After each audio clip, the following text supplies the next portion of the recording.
What's up, Hobby Maniacs? Rob Bear here today with a closer look at the new Horus Heresy Book VI, Retribution from Forge World. Now, we already did our first look review of this thing, where basically we did a quick kind of, by quick I mean like 20 minutes, overview of the whole book and kind of explaining a lot of things and with the contents. And now we kind of go back and we're going to try to fill in the blanks with a lot of the rules and some of the new stuff in here. But again, this is something that could probably be done in like a 6-part series, and we're just going to try to do it all in one. So forgive if we, kind of miss something or don't talk about something you're interested in. I understand it is a very expensive book, and we do try to show as much as we can out of here, but at the end of the day, we've got a lot of content to put out there, and we would love a more opportunity to do 6 videos on this sort of thing, but we're not in a position to quite do it yet, which brings me to our whole paying the bill kind of thing. Make sure you stay in the trenches, click on the Patreon link and help us stay ad-free in 2016 on YouTube. Check out the blog, spikybitsblog.com, and head on over to thelongwar.net. That's the home of the battle reports for exclusive content, early access videos, and more. Become a veteran of the Long War today.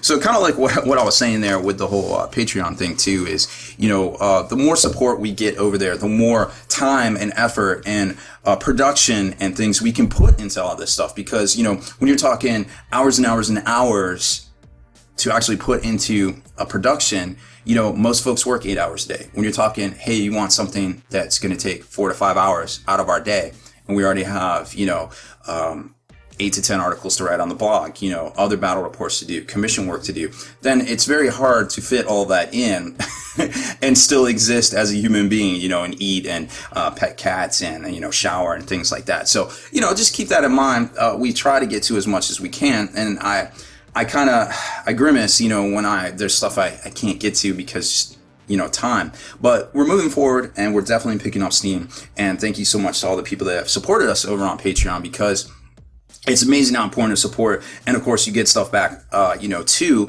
some of the things we review. Like, I'll probably pick up another one of these books and ship this one out this month as well. And, it's just, I love playing Santa Claus. I love giving back to the people that support what we do here. So that being said, let's take a closer look at the actual rules that are in here. And like I said, the book is great, groundbreaking graphics, stuff we've never seen before. And it's just really cool to see that stuff coming out of, Forge World and the whole Forge World studio. So there's a Retribution campaign series in here, which lets you kind of go through some of the missions and some of the fluff that was in this book here. And I haven't looked closely at it, to be quite honest. I focus more on the rules here. And then there's standard missions in the back of this book as well. So kind of pick your poison there, kind of what you want to do. Campaign or just kind of one-off missions, those are at the back of the book. We probably won't talk anymore about those. So it gets into kind of all that, deployment zones and things. And then we're going to get to the actual rules section here. So first up is going to be something.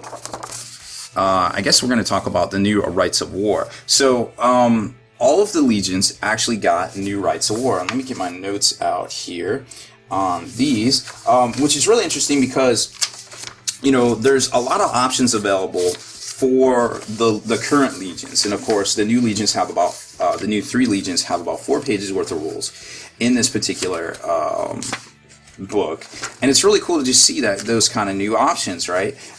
It's just really cool stuff. And I really love that they're really kind of coming on and giving us all these contents, especially giving the folks a reason basically to, I guess, pick up the book that may have already purchased all of the books. So like, hey, I already got all the books. Why do I need this new book? Well, if you get into it, you can actually see that, hey, there's rights of war in here for, there's some generic stuff. So you've got the Armored Breakthrough, the Primarch's Chosen, Fury of the Ancients, and what is this?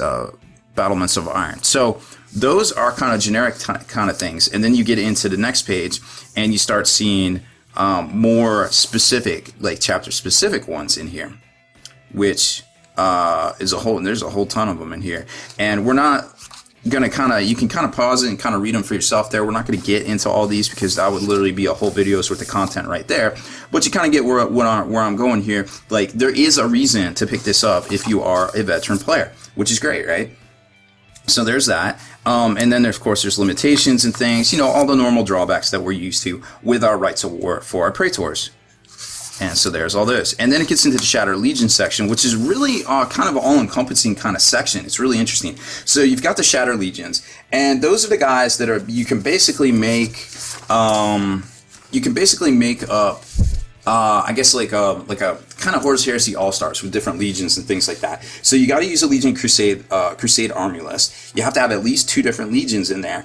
And to take Legion exclusive units, your HQ choice has to be from that legion. So if you want to take like some more Deathian, Raven Guard guys, you got to have a Raven Guard Praetor, or just a Raven Guard, I guess, HQ choice in general.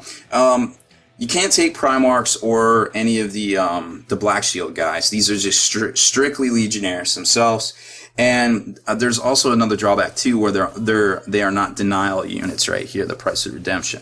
So just keep that in mind when you're playing it. You can use any of the generic Rites of War. And then there's like 2 different ones in here, and there's one over in the White Scar section that you can actually use for the Shattered Legion rules, and we'll show those here in a second when I flip the page.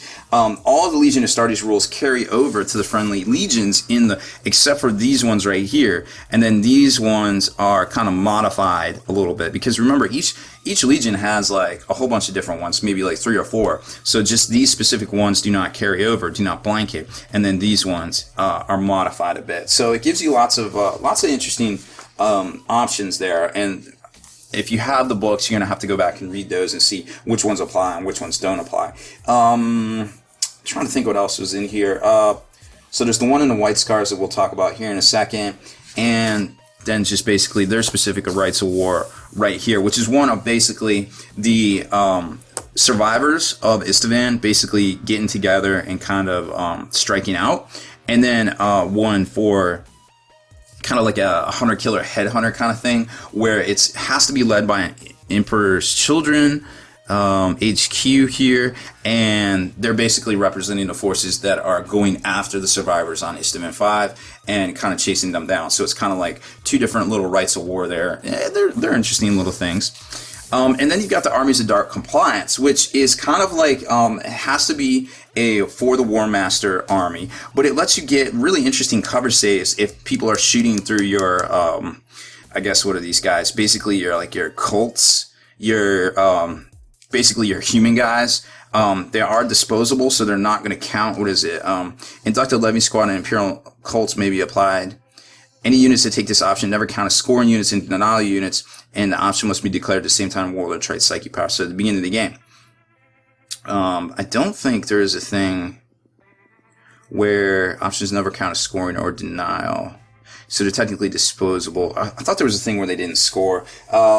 So they have to be made up of a unit from any unit from the Legion Crusade and or a militia cult list, but you can't use, the Legion rules don't apply to them. It has to have a single Praetor or a Centurion, or the new consuls if you want, or any of the existing consuls. Must be traitors, and they can't use the Rites of War. Obviously, the Legion Astartes rules don't carry over to the militia, and they can share transports and do things like that. They can't take a disciplined cadre, because that's basically what the Space Marines that's their thing. So they can't do any of that. They don't confer the victory points for being killed, but they're no longer scoring. So it kind of gives you that meat grinder kind of feel. And so that's another subset of, it's basically like their, I guess, kind of like Shattered Legion kind of thing. And then you have the Knights Errant, which are available to any army list. Mechanicum, it looks like. Where basically right here it breaks it down. All Knights Errant, including Garrow and Talos Rubio, are considered agents of the Imperium. So if you can ally with them off the matrix chart, then you can fit them in there. So Garrow's an HQ. Really interesting, standard stuff here for all of the Knights Errant is their cool new bolter, the Paragon Bolter, which is Mastercrafted Assault 3 Rending, Strength 4, AP 5, standard bolter stats there, in Falsehood Cloaked. So basically they can deep strike in, and they have invisibility for the remainder of their turn and the following player's turn, but then it goes away. So kind of like that, just from shooting, not from assault. Oath of the Moments, they have specific objectives that they can achieve for specific victory points right there. And then he also kind of has this thing here, the Emperor Protects. Whenever he loses a last wound, makes a leadership test, the test is passed, he remains in play with a single wound remaining. So he doesn't die very often. And then he's got a great weapon. and a 4+ invulnerable save increased to 3+ when he is in the challenge. And most of that stuff kind of carries over here: the Oath of the Moment, the Falsely Cloaked, and the Paragon Bolter, and then each one has specific stats here. Rubius, of course, is a Psyker, and he can reroll failed Psyche tests on the divination chart. And then here's your Build-A-Knight. Also contains the same stuff and an interesting array of weaponry right here. So just, you know, you just kind of got to use your Legion books to look up all the war gear and things like that. Now the Black Shields are another subtype army in here. So you got basically 3 subtype armies thus far in here, which are really interesting. These guys are shrouded in mystery. You don't know if they're good, you don't know if they're bad. You have to say, I think these are the guys that you have to say at the beginning if they're going to be good guys or they're going to be bad guys.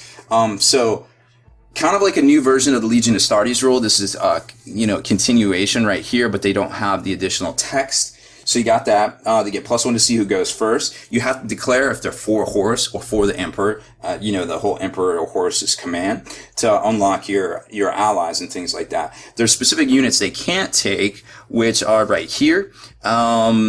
I forget what it is, but basically like some drop pods, Praetors, things like that. The list goes on and on. Attack squads, drop pods, Dreadnought drop pods, Death Storm drop pods. They can't use Rights of War, but they do get some interesting Rights of War in here. They can only take a single console of any time and must have more vehicles than infantry units. Basically, I guess represent their kind of like their eliteness. So they get these special rules, which I guess are more like their own Rights of War, but they don't really say that. They can get Feel No Pain. They can get +1 leadership. They can deep strike, but if they miss out, they get extra casualties. They can get like +1 to their stats, some of their stats, but there's always a detraction. So it's like kind of risky, I guess, so to speak. And then they got cool new war gear too, and this is all that section right there, the Rights of War, their Rights of War basically. They got cool new equipment like this bolter right here that I talked about in the last video that basically is an assault bolter, but it counts as a disordered charge, but you still get to charge, not rapid fire, pretty cool. Pariah power armor, Deathlock, new particular special rule here where it's kind of like Delphogate. If you pass you have to take a check negative to how many wounds you suffered. Whatever you fell out by, you suffered that many more wounds, which are savable. And then the squad itself may basically kind of overheat, kind of like plasma. So kind of interesting kind of thing right there. And then overpressure too is really interesting. I forgot about this one. So it's a flamer that has an overpressure special rule. It can be fired at strength 4 with the torrent and gets hot special rule, right? So that's kind of neat. So they got some really interesting stuff. They've obviously taken the safeties off of their guns because they don't give a F. They are doing this. They are getting it done. So then you've got your HQ command right here, which is the Reaver Lord. Kind of similar to a Praetorian, a little bit many more points, but a lot of the similar options as well, and some stuff that they can't get, like the Halo Blade right here, which looks pretty interesting, to be quite honest. Then you got the Nemean Reaver, which is a special character who eventually, I guess, becomes a good guy or was a good guy the whole time. I don't know. It kind of depends on how you interpret it there. But he is in here as well with all sorts of cool war gear. And then basically the Build the Black Shield, the Marauder Squad, which starts out as a 5-man squad right there. And then it gets into some new Legion types, which we talked about briefly on the blog already. The Paravian, the Delegatus, and the Herald. And these are the guys that are now, these are no longer experimental rules downloadable from Forge World. They are ready to go and completely legal for play in the Age of Darkness. You've got the Herald guy right here, which is it's kind of like an upgrade, I guess, kind of type deal there. I'm not exactly sure. I haven't been able to locate him. I think he is a brand new guy. So he's got a couple different banners that you can take that look pretty nifty. And then you've got all of the new rules for all of the stuff that has come out since the previous book 5 came out. So you got the Leviathan, you got stuff that's coming out like the Mastodon. Same, pretty much the same for, there's the Mastodon, pretty much the same for the Mechanicus or Mechanicum in here, and then you've got special characters that haven't come out yet as well. A few of those that we haven't seen before, and some that we have actually. I'm not exactly sure. I thought Dracos already had a profile, but then in the fluff, he's actually kind of reborn. He goes into this forge and he gets like all super crazy, and he can turn robots on and off and things. And he's a really interesting piece of fluff. So I think this might be a new rule for him from this actual book, right? And then of course you've got some of the guys that used to be Forge World, the show only guys right there, and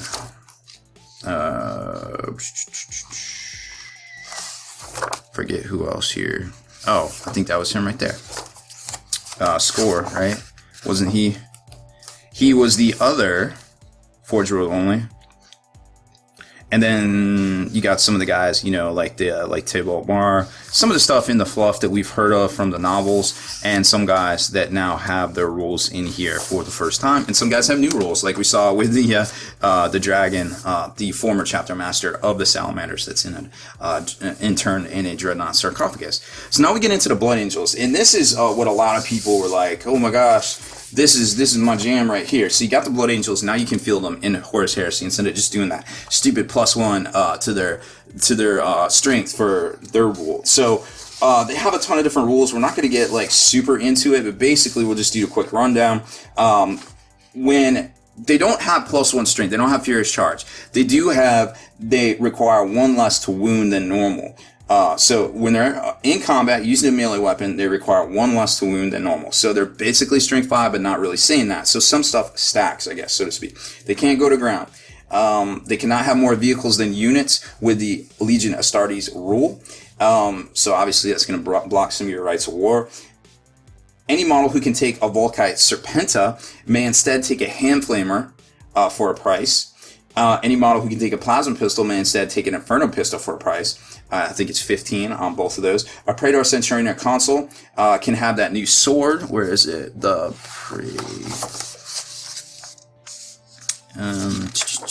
Don't see it. Oh, the Blade of Perdition right there. So it's AP2 melee mastercrafted two-handed deathfire. Every wound caused by this weapon is doubled to 2 wounds.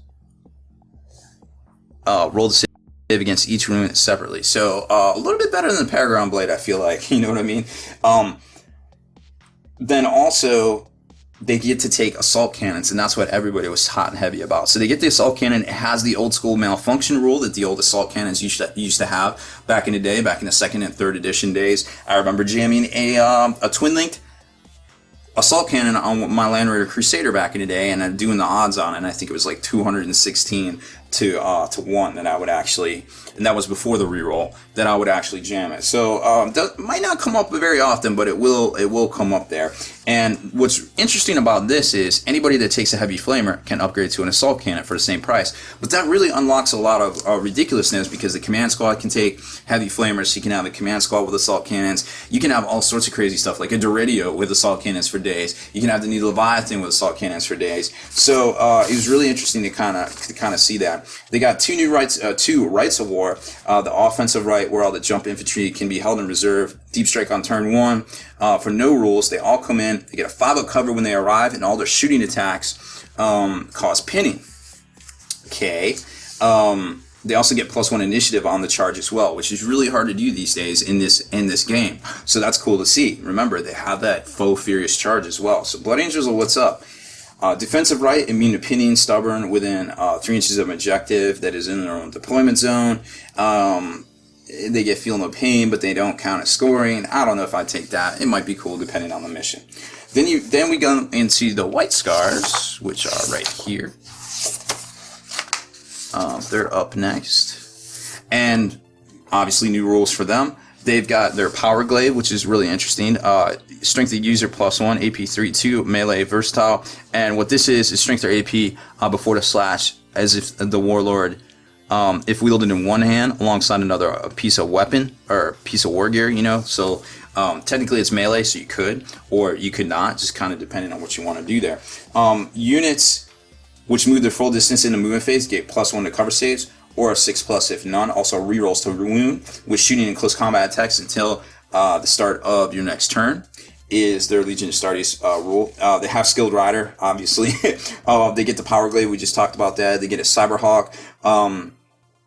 which is a war gear option for the Praetor, basically. It's kind of like the old Chooser of the Slain kind of thing, or Cyber Eagle that the Inquisition had. They basically get a reroll against things that it's within 6 inches of.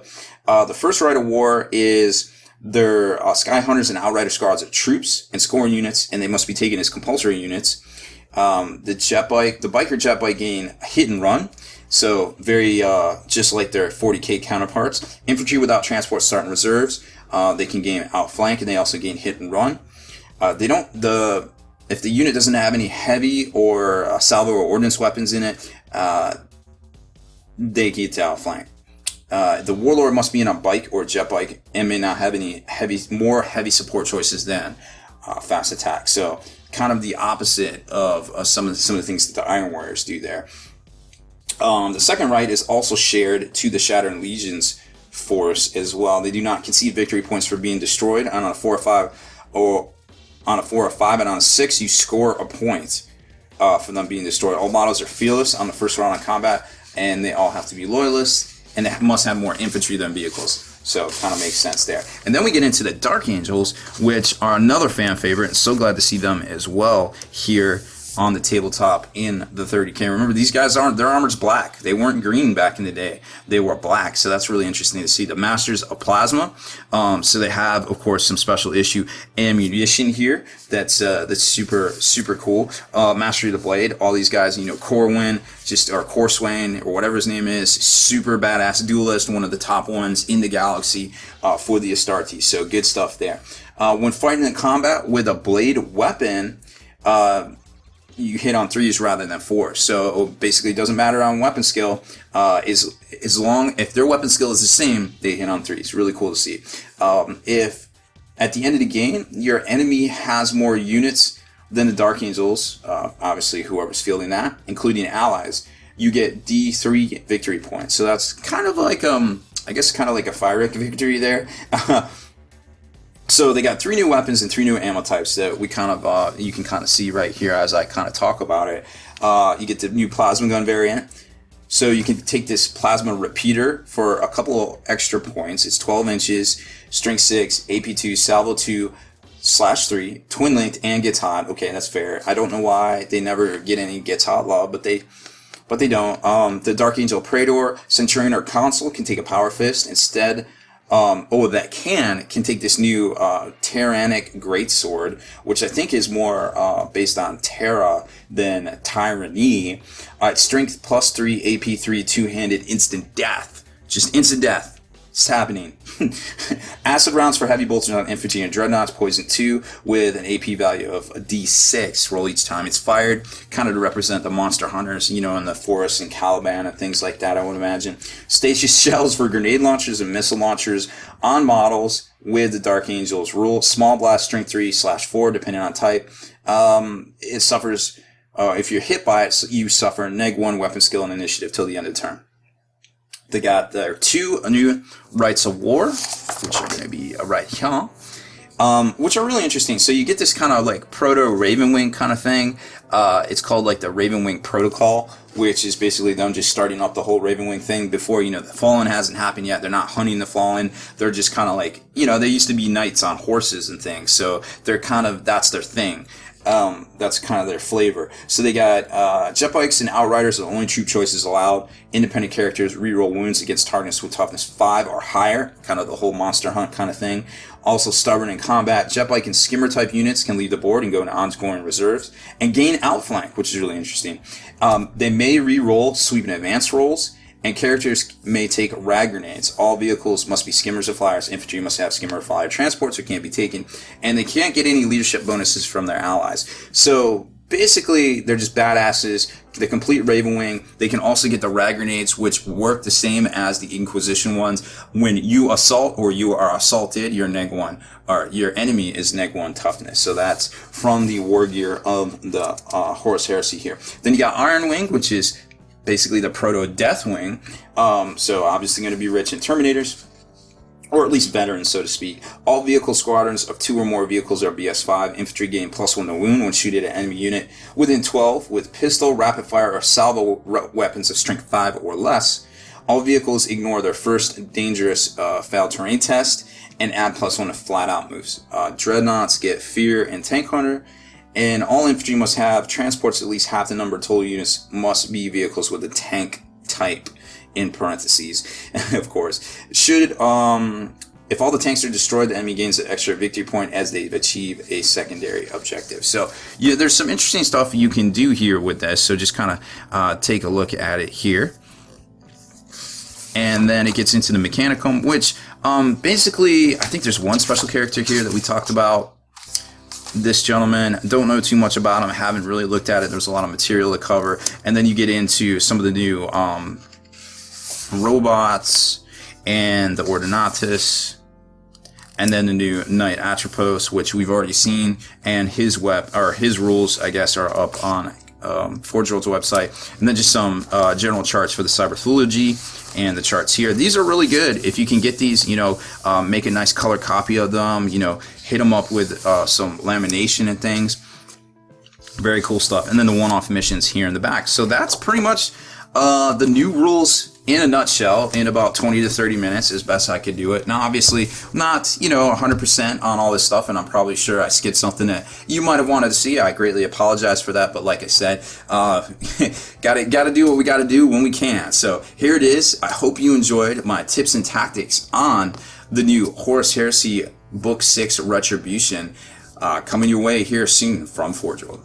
Deleted scenes, bonus content, and all the interviews and post-game wrap-up videos can be located in the Hall of Veterans on thelongwar.net. Visit thelongwar.net today and try a week completely free with no strings attached. That's not all. Thelongwar.net is also your hobby resource for exclusive early access with an ad-free experience to all your favorite videos. Members of the Hall of Veterans gain early exclusive access to multiple hobby videos.